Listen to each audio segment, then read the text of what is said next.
मैं शीर्ष नेतृत्व का बहुत आभार व्यक्त करते हुए अपने माननीय मुख्यमंत्री जी का बहुत आभार व्यक्त करते हुए कि आपने कार्यकर्ता पर विश्वास किया और मुझे गाजियाबाद विधानसभा का प्रत्याशी बनाया। मैं आप सब लोगों से अपील करता हूं कि जो मेरे पार्टी नेतृत्व में जो एक फैसला किया है, आप सब लोगों से अनुरोध है कि 20 तारीख को आप सब लोग बड़ी संख्या में मतदान करके गाजियाबाद विधानसभा में एक ऐतिहासिक फैसला करें और ऐतिहासिक वोटों से विजयी बनाए। आपने देखा होगा ये चुनाव पहले 13 नवंबर को था। 13 नवंबर के बाद तिथियां टली क्योंकि सभी लगभग कमोबेश सभी राजनीतिक दलों ने यहां से कर लो ना, थोड़ा आगे से कार्तिक पूर्णिमा के स्नान को देखते हुए चुनाव आयोग से इस बात की अपील की थी कि 15 नवंबर की तिथि ध्यान में रखते हुए इसको आगे चुनाव किया जाए।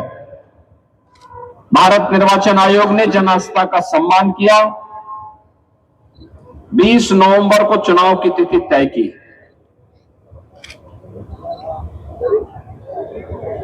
अक्सर होता है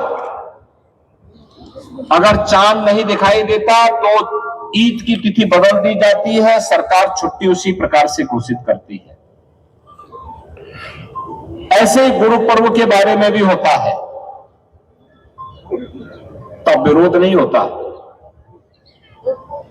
लेकिन जब हिंदू आस्था के प्रतीक किसी पर्व की तिथि, पर्व के महत्व को देखते हुए एक संवैधानिक संस्था के द्वारा तिथि में परिवर्तन किया गया, तो बहनों और भाइयों, जनता जनार्दन ने तो खुशी मनाई। लेकिन दुर्भाग्य से एक राजनीतिक दल ऐसा भी है जिसने इसका विरोध किया, और वह और कोई नहीं, वह समाजवादी पार्टी है जो इस चुनाव में आपके सामने खड़ी है। यानी समाजवादी पार्टी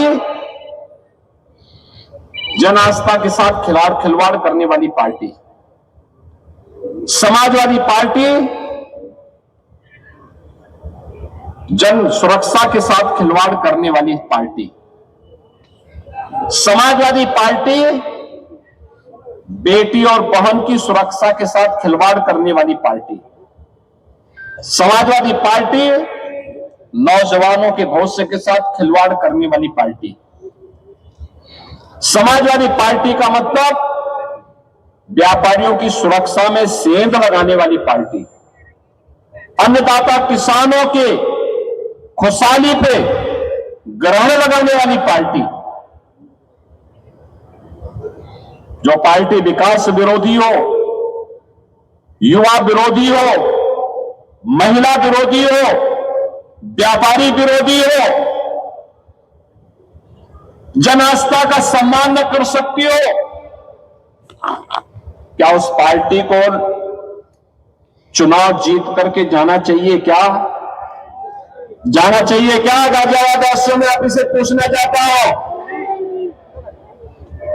तो फिर छाती ठोक करके कैसे ये लोग चोरी और सीना चोरी करने का प्रयास करते हैं? यही प्रश्न करने के लिए मैं आज आपके पास आया हूं, आपसे कहने के लिए। बहनों और भाइयों, लोकसभा चुनाव में के समय समाजवादी पार्टी ने अनेक प्रकार के अफवाह पैदा कराई, अनेक प्रकार के। याद करिए, सबसे अधिक अनुसूचित जाति के पीड़न की घटनाएं समाजवादी पार्टी की सरकार के समय 2003 से लेकर के 2007 के बीच और 2012 से लेकर के 2017 के बीच में हुई। उन दलित महापुरुषों का जिन्होंने सामाजिक न्याय के लिए लड़ाई लड़ी थी, उनको अपमानित करने का काम समाजवादी पार्टी ने किया। श्री असीम अरुण हमारे प्रदेश सरकार में मंत्री है, आईपीएस की नौकरी छोड़ करके वे भारतीय जनता पार्टी में आए। उनके पूज्य पिता भी उत्तर प्रदेश के डीजीपी थे।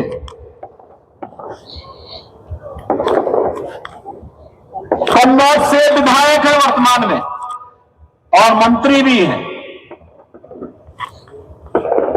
इन्होंने मेरा ध्यान आकर्षित किया कि कन्नौज का जो गवर्नमेंट मेडिकल कॉलेज है, इस मेडिकल कॉलेज का नामकरण बाबा साहब डॉक्टर भीमराव अंबेडकर के नाम से था। समाजवादी पार्टी ने नाम बदल दिया है। क्या किया जा सकता है? मैंने कहा आप एक पत्र लिखिए, हम फिर से इसका नाम बाबा साहब भीमराव अंबेडकर के नाम से करेंगे। और बहनों और भाइयों, यह हमारा सौभाग्य है कि बाबा साहब भीमराव अंबेडकर का सम्मान हमने फिर से कन्नौज के अंदर बरकरार किया। याद करिए, देश के अंदर बाबा साहब भीमराव अंबेडकर से जुड़े हुए पंच तीर्थों का निर्माण यह प्रधानमंत्री मोदी जी ने किया। ये लगा हुआ है। याद करिए, देश के अंदर बिना भेदभाव के शासन की योजना का लाभ हर गांव, हर गरीब, हर किसान, हर नौजवान, हर महिला और समाज के हर तबके को प्राप्त हो, और उसके लिए एक ही स्लोगन पर्याप्त था, वह था सबका साथ और सबका विकास का। सुरक्षा सबको, सम्मान सबको, विकास की योजनाओं का लाभ सबको, लेकिन तुष्टीकरण किसी का नहीं। यह संकल्प भारतीय जनता पार्टी का जो 2014 से है, आज भी इसी रूप में बना हुआ है। और इसीलिए आज मैं आपसे कहने के लिए आया हूं, आज जो ये विकास दिखाई दे रहा है, मैं आज से 10 वर्ष पहले, क्योंकि मुझे ये रमेश चंद्र तोमर जी सांसद थे, हम लोग साथ साथ सांसद रहा करते थे, और संसद में कई बार ये मुझसे कहते थे कि सरसों का साग और मकई की रोटी खाने के लिए गाजियाबाद चलिए। मैं कहता, अरे गाजियाबाद कौन? गाजियाबाद का नाम सुन करके लोग कहते थे, एक तो आपराधिक गतिविधियों के कारण और दूसरा अराजकता और गंदगी के कारण गाजियाबाद अच्छा नहीं माना जाता था। बहनों और भाइयों, आज मुझे बताते हुए गर्व की अनुभूति होती है। गाजियाबाद प्रदेश के सुंदरतम नगरियों में से और विकास की प्रक्रिया के साथ तेजी के साथ आगे बढ़ता हुआ नगर है। एक स्मार्ट सिटी के रूप में उभर रहा नगर है। आज तो गाजियाबाद के पास क्या नहीं, अपनी मेट्रो है। आज तो गाजियाबाद के पास 12 लेन का हाईवे है। आज गाजियाबाद के पास रैपिड रेल भी है। आज गाजियाबाद के पास क्या नहीं है? आपके पास सब कुछ है। स्मार्ट सिटी के रूप में भी आपके पास है, एयरपोर्ट भी आपके पास है। आज यहां पे सुरक्षा का माहौल है। आज यहां पे बहन और बेटी भी सुरक्षित है, तो व्यापारी भी सुरक्षित है। आज कोई अपहरण नहीं कर सकता, बेटी और बहन की सुरक्षा में सेंध नहीं लगा सकता, किसी व्यापारी का अपहरण नहीं कर सकता, और अपहरण के नाम पर कोई फिरौती वसूल नहीं कर सकता। अगर फिरौती वसूल करेगा तो ये मान करके चलिए कि वो यमराज का घर का दस्तक दे रहा है। और इसीलिए मैं आपसे कहने के लिए आया हूं, ये विकास और इस सुरक्षा का माहौल देने वाली भारतीय जनता पार्टी की डबल इंजन की सरकार आपसे कहने के लिए आई है कि बहनों और भाइयों, 2017 के पहले उत्तर प्रदेश के बाहर आप जाते थे, जो स्थिति 2014 के पहले भारत की स्थिति थी, कोई भारतीय दुनिया में जाता था, लोग शक की निगाहों से देखते थे, सम्मान नहीं देते थे।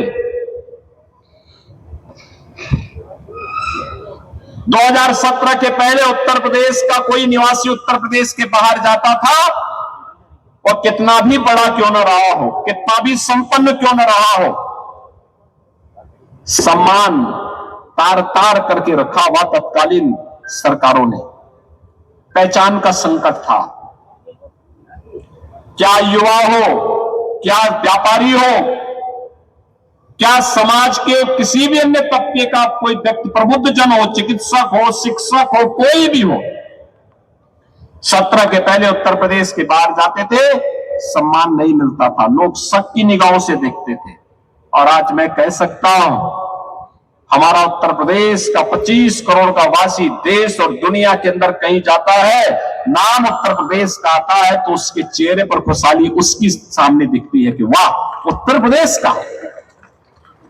ये विरासत और विकास का जो अद्भुत संगम डबल इंजन सरकार ने यूपी को बनाया है। कोई सोचता था अयोध्या में राम मंदिर बनेगा? ये मंच पर उपस्थित जितने भी लोग हैं और आप में से भी ढेर सारे कार्यकर्ता उस आंदोलन के साथ जुड़े हुए थे, आंदोलन करते थे, लेकिन सफलता का कोई ठिकाना नहीं था। लेकिन केवल इस बात को लेकर के ये जन्म मिला है, तो जन्म सही, एक जन्म राम के ही नाम पर सही, लेकिन एक बार तो हम इस काम के लिए अपने आप को समर्पित करते हैं, केवल इस भाव के साथ। याद करिए, केंद्र में सरकार मोदी जी के नेतृत्व में 14 में आई, प्रदेश में समाजवादी पार्टी की सरकार कोई कार्य नहीं होने देती थी, क्योंकि इनको विकास से कोई मतलब ही नहीं।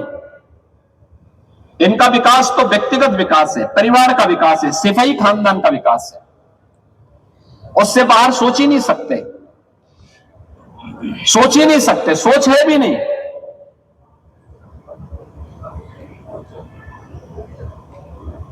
माफियाओं का विकास करते थे। आप सोचिए, किसी भी जनपद का जो सबसे बड़ा माफिया होगा वो समाजवादी पार्टी से जरूर जुड़ा होगा, जो सबसे बड़ा गुंडा होगा उसका समाजवादी पार्टी से संबंध होंगे, जो सबसे बड़ा दंगाई रहा होगा वो समाजवादी पार्टी से जरूर जुड़ा रहा होगा, जो सबसे बड़ा दुष्कर्मी होगा वह समाजवादी पार्टी का शागिर्द जरूर होगा। आपने बीच में इनकी एक सीरियल देखी होगी, अयोध्या में एक निषाद बेटी के साथ समाजवादी पार्टी के नेता का छोड़ो मत, किस प्रकार से उस व्यक्ति ने एक पिछड़ी जाति की बेटी के साथ किस प्रकार से उस व्यक्ति के द्वारा उस बेटी की इज्जत के साथ खिलवाड़ किया गया। कन्नौज के अंदर आपने देखा होगा कैसे समाजवादी पार्टी के नेता के द्वारा एक गरीब बेटी के साथ किस प्रकार का व्यवहार किया गया था। और बहनों और भाइयों, मैं आपसे यही कहने के लिए आया हूं, इनका विकास से कोई लेना देना नहीं था, इसलिए विकास की कोई योजना लागू भी नहीं होने देते थे। और अब तो यानी पहले से ही 4 करोड़ लोगों के लिए मकान बने, 10 करोड़ लोगों के घर में शौचालय बने, 10 करोड़ लोगों के घर में उज्ज्वला योजना का सिलेंडर पहुंचाया। हम लोग तो यूपी के अंदर उज्ज्वला योजना के लाभार्थी को दीपावली और होली में फ्री में सिलेंडर भी उपलब्ध करवा रहे हैं, फ्री में सिलेंडर, भरा हुआ सिलेंडर फ्री में आप लेके जाइए।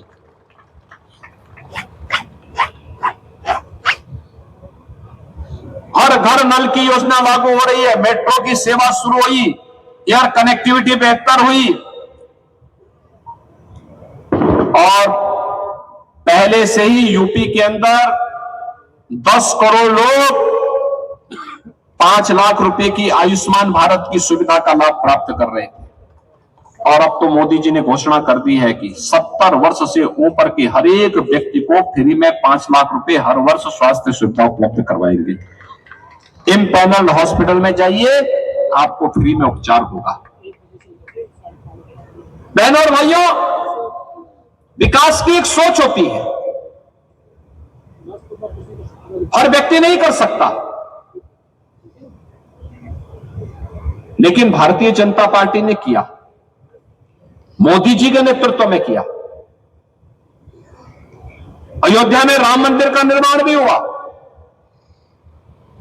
17 में डबल इंजन की सरकार भाजपा की यूपी में बनने के साथ ही मात्र 2 वर्ष के अंदर अयोध्या की 500 वर्षों की समस्या का समाधान हो गया। इस बार अयोध्या के दीपोत्सव को देखा होगा आपने, क्या भव्य दीपोत्सव था, हर अयोध्यावासी जुड़ा था। और बहनों और भाइयों, मैं यही कहने के लिए आपसे आया हूं, ये जो दीपोत्सव का कार्यक्रम है, यह उत्सव के साथ आम जन को जोड़ने का एक प्रयास। प्रभु राम के साथ एक तारतम्य स्थापित करने का प्रयास, अपनी विरासत पर गौरव की अनुभूति करने का प्रयास, और उसी प्रयास के क्रम में आप गाजियाबाद वासियों को फिर से हम जोड़ने के लिए आए हैं। अभी तो ये कार्यक्रम चले हैं, ये तो एक शुरुआत है, शुरुआत।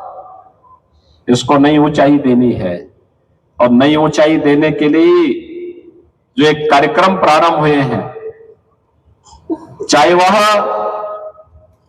बाबा दुग्धेश्वर नाथ मंदिर कॉरिडोर के निर्माण का कार्यक्रम हो, या फिर गाजियाबाद में भी एम्स का कोई सैटेलाइट सेंटर हो, एम्स जैसी फैसिलिटी गाजियाबाद और पश्चिमी उत्तर प्रदेश वासियों को प्राप्त हो, इस कार्यक्रम को आगे बढ़ाने के लिए, इसके लिए आवश्यक है कि भारतीय जनता पार्टी का विधायक गाजियाबाद वाली इस सीट पर फिर से बन करके जाए। मात्र चुनाव नहीं जीतना है, रिकॉर्ड वोटों से चुनाव जीतना, रिकॉर्ड वोट से। और इसके लिए मैं आह्वान करने के लिए आया हूं, जो समाजवादी पार्टी आपकी सुरक्षा में सेंध लगाती है, जो समाजवादी पार्टी आपकी आस्था के साथ खिलवाड़ करती है, जो समाजवादी पार्टी बेटी और बहन की सुरक्षा के लिए खतरा बनी हुई है, जो समाजवादी पार्टी नौजवानों के रोजगार के लिए खतरा बनी हुई है, जो समाजवादी पार्टी अन्नदाता किसानों के चेहरे की खुशहाली को छीनने का कार्य करती है, जो समाजवादी पार्टी व्यापारियों के सुरक्षा पे सेंध लगाने का कार्य करती है, उसको वोट देने का तो बात बहुत दूर, उसका नाम लेना भी महापाप का कारण बनने वाला है। बहनों और भाइयों, याद करना, इन लोगों को जितनी दूरी रखेंगे उतना ही आपका कल्याण होगा। और यही कहने के लिए मैं आपके पास आया हूं। भारतीय जनता पार्टी ने महानगर के अध्यक्ष श्री संजीव शर्मा को अपना प्रत्याशी बनाकर के आपके बीच उतारा है। याद रखना, नगर क्षेत्र का चुनाव है, और नगर क्षेत्र के चुनाव की अच्छाई भी है तो कुछ बुराई भी होती है। अच्छाई ये होती है कि एक सीमित क्षेत्र में लोग मिल जाते हैं,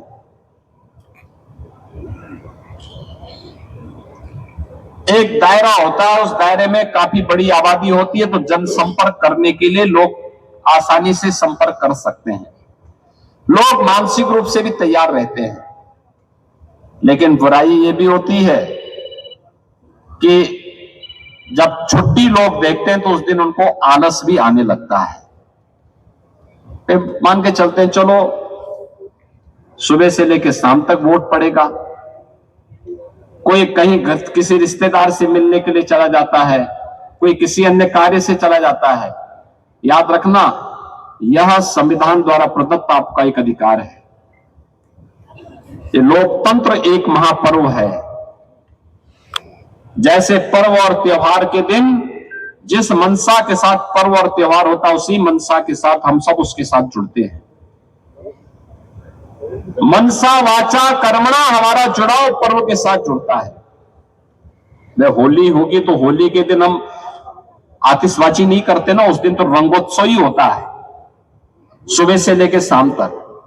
और दीपावली के दिन पकवान से लेकर के और फिर रात्रि में आतिशबाजी और दीपोत्सव, इन सब के साथ ही जुड़ते हैं ना, एक तारतम्यता होती है। ऐसे ही चुनाव के दिन चुनाव जैसी मानसिकता के साथ काम करना पड़ेगा। नातेदारी रिश्तेदारी तो क्यों, उस दिन लोगों का आह्वान करने के लिए आपने वोट दिया कि नहीं दिया, लोकतंत्र के प्रति अपनी प्रतिबद्धता को व्यक्त करने के लिए। इसलिए आलस नहीं करना है, अधिक से अधिक संख्या में वोटिंग करने के लिए जाना है, कमल खिलाना है और भारी बहुमत से संजीव शर्मा को यहां से विधायक चुन करके भेजना है। सहमत है आप सभी लोग? सहमत है? घर घर जाएंगे, एक एक वार्ड में जाएंगे, एक एक वार्ड में जाकर के संजीव शर्मा को चुनाव जिताने का काम करेंगे। सभी लोग करेंगे। दोनों हाथ उठा करके थोड़ा बताओ, दोनों हाथ उठा करके कहां तक टोली बना करके कार्य करेंगे। तो मेरे साथ बोलेंगे, भारत माता की भारत माता की, भारत माता की जय श्री राम, जय श्री राम, जय जय श्री राम। जय श्री राम। मोदी योगी जिंदाबाद, मोदी योगी जिंदाबाद, भारतीय जनता पार्टी जिंदाबाद, भारतीय जनता पार्टी जिंदाबाद। ताजा तरीन खबरों के लिए हमें सब्सक्राइब करें और हमारे बेल आइकन को प्रेस करना ना भूलें।